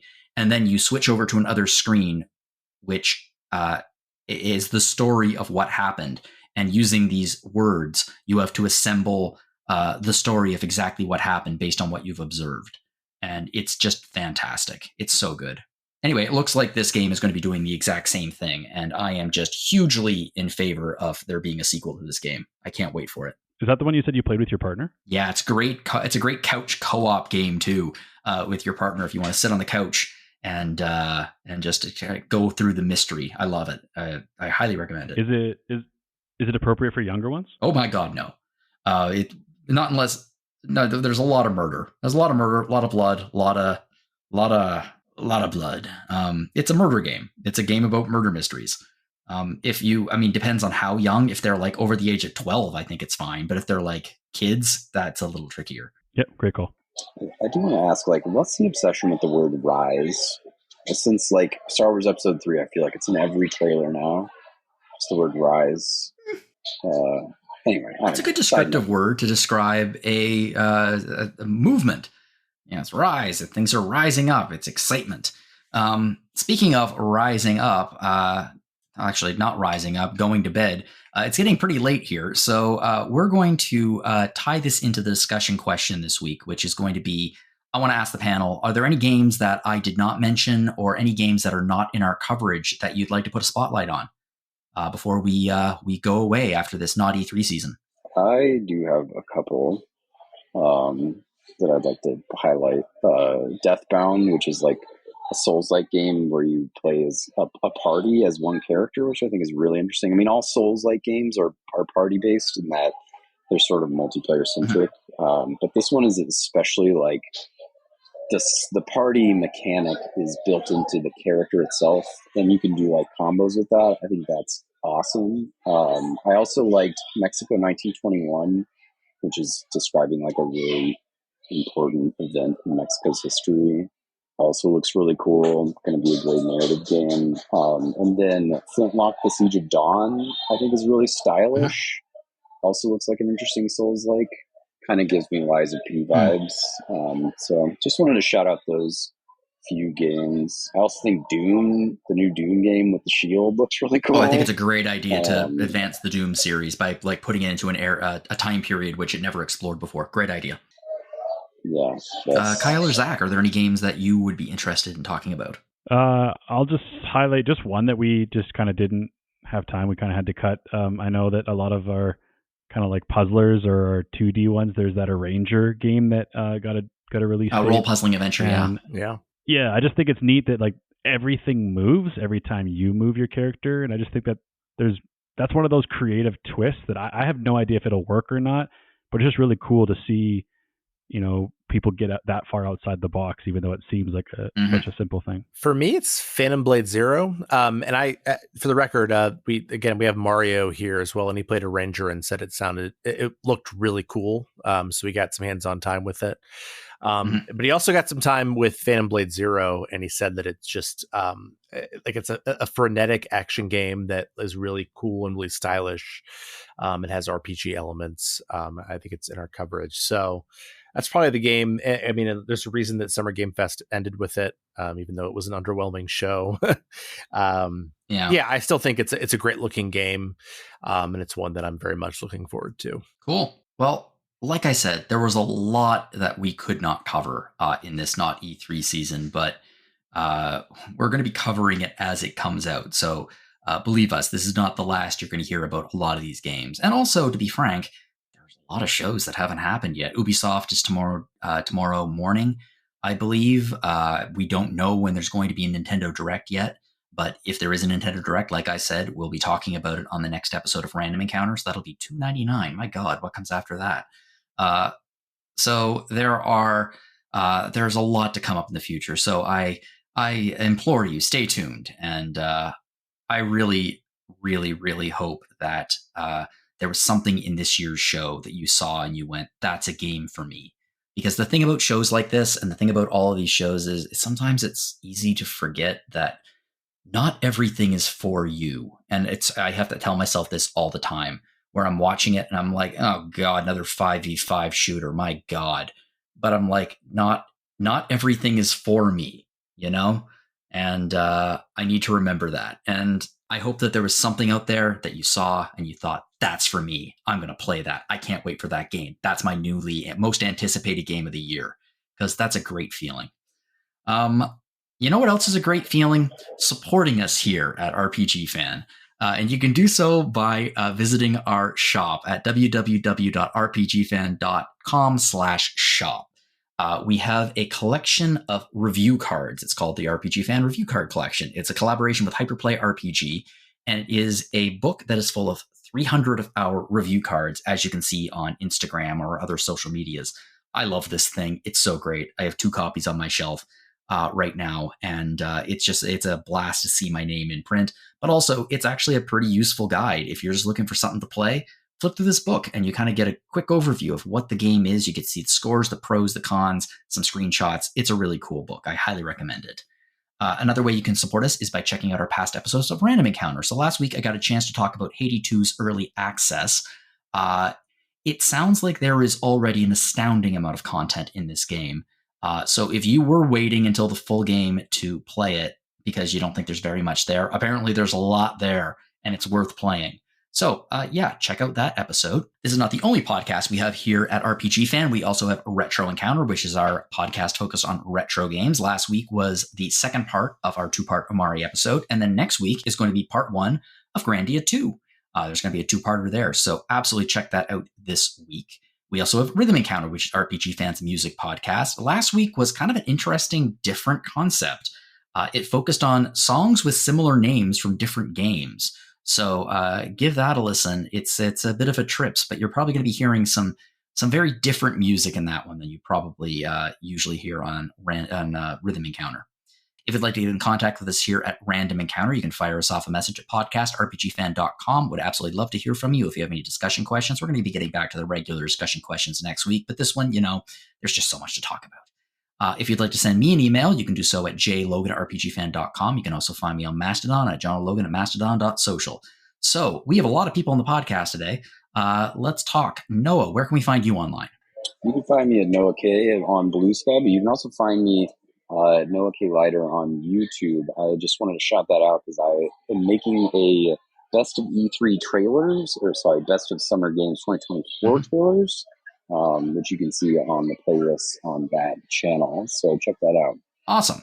Kyle, where can we find you online, aside from the byline of almost every story that's been written on RPG Fan for the last 25 hours? You are way too kind. Twitter or X is fine for me, at Kyle RPG Fan. Yes, and I am not dismissing the efforts of the rest of our news team, who have been working insanely hard this entire Not-E3 period. And Zach, where can we find you online? The best way is probably email, zachw@rpgfan.com. You can also find me on RPG Fan's Discord as Zach W. Cool. If you enjoyed this podcast, please share it with your friends to help us get the word out there, and you can rate us on iTunes or your other podcast player of choice. I would love to thank all of you for coming on today's show, and not just because for the usual reasons of thank you for giving me your time. This has been an exhausting weekend. Not-E3, there is so much that is constantly being thrown at us: game trailers, news, and this trio of folks have been putting in, especially, Kyle writing all the story, Zach on the ground. Thank you so much for putting in all your time and effort into this for the site. It's been such a great weekend, and thank you for coming on here to talk about it. Oh, thanks for having me. I appreciate it. Thank you for everything you do for us, sir. And I want to thank everyone out there for staying with us for this 2-hour episode. Theoretically 2 hours. We'll see if I can cut it down a little bit, but it's probably going to be about 2 hours. And you know what? This has been a fantastic weekend, and there is so much out there that is going to be coming from this point until this point next year. And whether you're playing that or whatever you're playing in terms of in your backlog, just whatever you're playing, have fun.